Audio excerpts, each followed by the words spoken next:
on m'a demandé en fait de parler du cerveau qui souffre après une souffrance du cœur. Alors j'ai pensé que quand le cœur était brisé, le cerveau souffrait aussi. Mais je ne suis pas là du tout pour vous parler de ces histoires d'amour, et bel et bien pour vous faire un lien sur une pathologie. Et donc je vais vous parler de l'accident vasculaire, car quand le cœur souffre, le cerveau souffre aussi. Un des premiers facteurs, et Xavier Girard nous en a bien parlé tout à l'heure, c'est l'hypertension artérielle.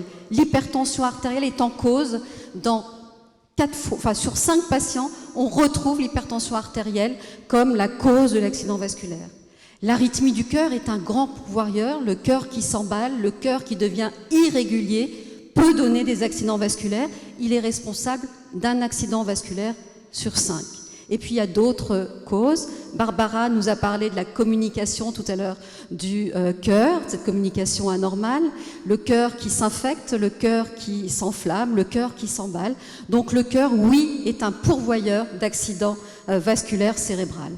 On est tous concernés. Dans cette salle, Barbara nous a parlé de son expérience, mais je peux vous dire qu'une personne sur 6, vous voyez qu'on est nombreux, fera un accident vasculaire au moment de sa vie. Et si on regarde maintenant dans le monde, à l'heure où je vous parle, il y a un accident vasculaire cérébral toutes les 4 minutes. Et ce qu'il faut savoir, c'est que l'accident vasculaire, ce n'est pas simplement une pathologie du sujet âgé, ça concerne les jeunes, c'est d'autres causes, ou des patients plus âgés. L'accident vasculaire, c'est essentiellement, en tous les cas, la plupart du temps, une artère qui se bouche. Et dans 40% des cas, d'autant plus qu'il n'y a pas eu de traitement en urgence, il va y avoir un handicap invalidant et voire un confinement au fauteuil roulant. Alors qu'est-ce que c'est l'accident vasculaire? L'accident vasculaire, on a dit, c'est la plupart du temps une artère qui se bouche. Il y a 2 façons de boucher une artère du cerveau, soit parce que vous avez une plaque. Un des grands pourvoyeurs des plaques, c'est le tartre dans la tuyauterie, l'athérome, c'est l'hypertension artérielle, mais c'est d'autres choses. Le diabète, le cholestérol, la sédentarité, la surcharge pondérale, mais c'est également le cœur. On l'a vu, le cœur est un grand pourvoyeur d'accidents vasculaires. Un caillot va partir du cœur et va venir boucher une artère du cerveau. Et en image, qu'est-ce que ça donne? Quand on a un accident vasculaire, il y a 3 signes dont il faut se rappeler.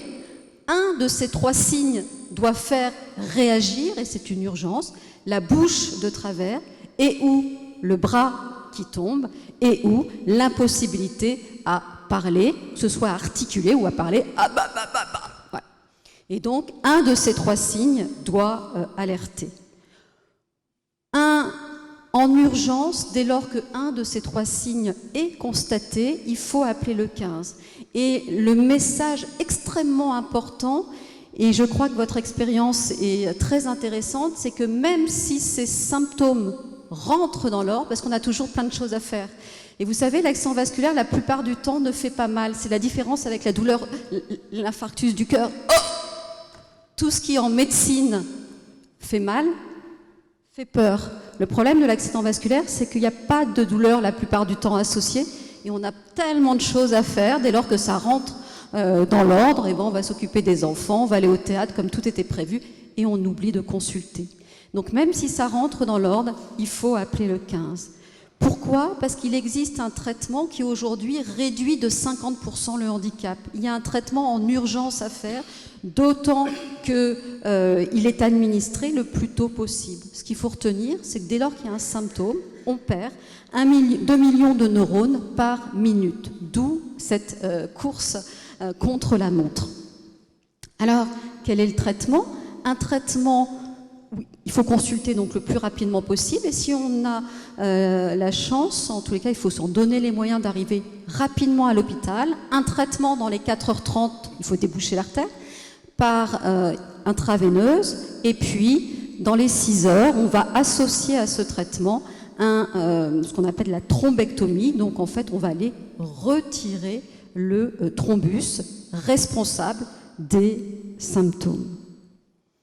Alors j'ai souvent Ce que je dis à mes patients qui me disent « ça nous a bouleversés », c'est un séisme. L'accident arrive dans un moment où on ne s'y attendait pas. Oui, c'est un accident. On est bien d'accord, c'est un accident et ça arrive et souvent je fais le parallèle avec l'accident de voiture. Et on a beau sortir du garage, on a beau... C'est un drame. Sauf que...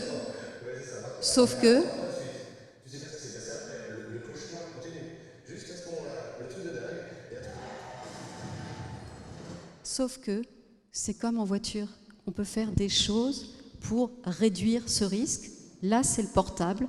Donc le message, c'est, on l'a bien vu, faisons attention à nos facteurs de risque cardiovasculaire, contrôler sa tension, prendre son pouls dès lors qu'on vieillit pour être sûr qu'il ne soit pas irrégulier, avoir une alimentation équilibrée, pratiquer du sport, arrêter de fumer.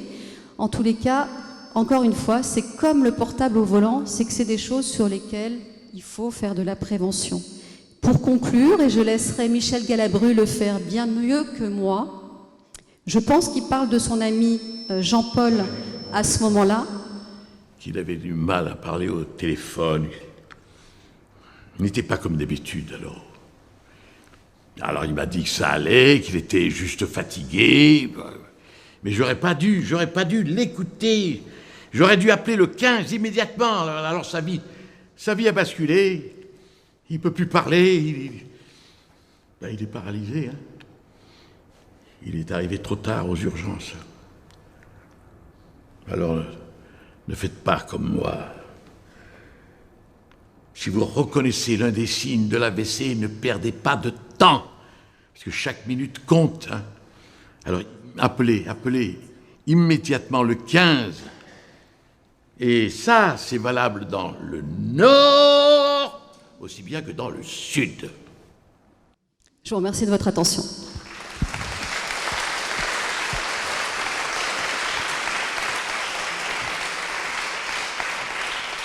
Merci beaucoup Sandrine. Bon, le message est passé quand même. Et alors, on a quand même vu ta spécialité changer en quelques années. Oui. Parce qu'il y avait un peu de fatalité dans la spécialité, mais alors vous avez fait des pas de géant. C'est exactement ça. Moi, je dis toujours, quand j'ai commencé mes études de médecine, enfin, en tous les cas, quand j'ai dit que je voulais être neurologue dans l'AVC, c'était en 98, et on m'a dit, mais il n'y a rien à faire dans l'AVC, il n'y a pas de traitement. C'était en 98. Et aujourd'hui, c'est devenu vraiment une spécialité urgente, où chaque minute compte, et c'est incroyable, effectivement, cette véritable révolution que moi, je suis en train de vivre.